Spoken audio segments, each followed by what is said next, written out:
Vavaka hasivinandro miaraka amin'ny Md Jozefa. Amin'ny anaran'ny iray sy ny zanaka sy ny fanahy masina. Amen. Ry Md Jozefa, avy manantona anao izahay amin'ny fahoriana manjoanay sy mangataka fiarovana aminao toy ny efa nataonao tamin'ny vadinao masina.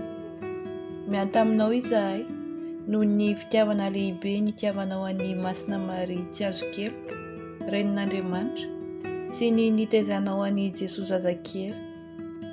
Tsinjovy amin'ny maso miantra ny lovan'i Jesoa Kristy izay azony tamin'ny ranomasina, ka avonjeo sy am-pio izahay amin'ny mahatsiaro.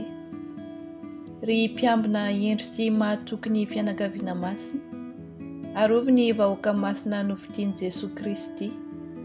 Ambeny mba tsy ho voan'ny hevi-diso sy ny faharatsiana izahay, ry iray be fitiavana.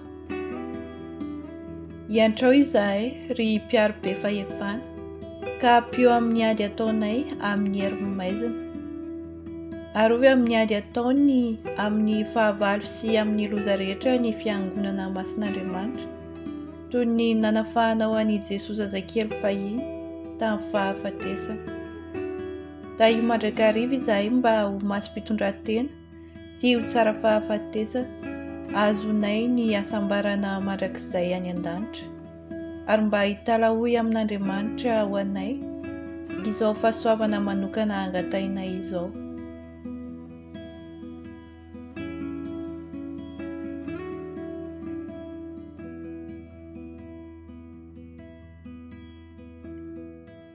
Rainay any an-danitra, olomasina ny anaranao, ho tonga ny fanjakanao, ho tanteraka ny sitraponao ety an-tany tahaka ny any an-danitra.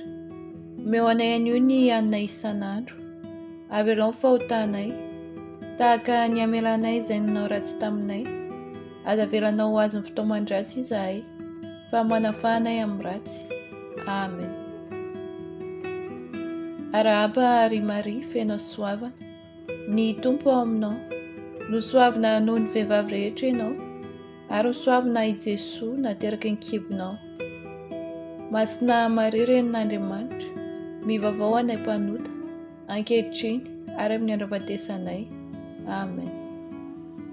Ny voninahitra ho an'ny Ray sy ny zanaka sy ny fanahy masina, tahaka ny taloha sy ny ankehitriny ary mandrakizay. Amen. Amin'ny anaran'ny Ray sy ny zanaka sy ny fanahy masina. Amen.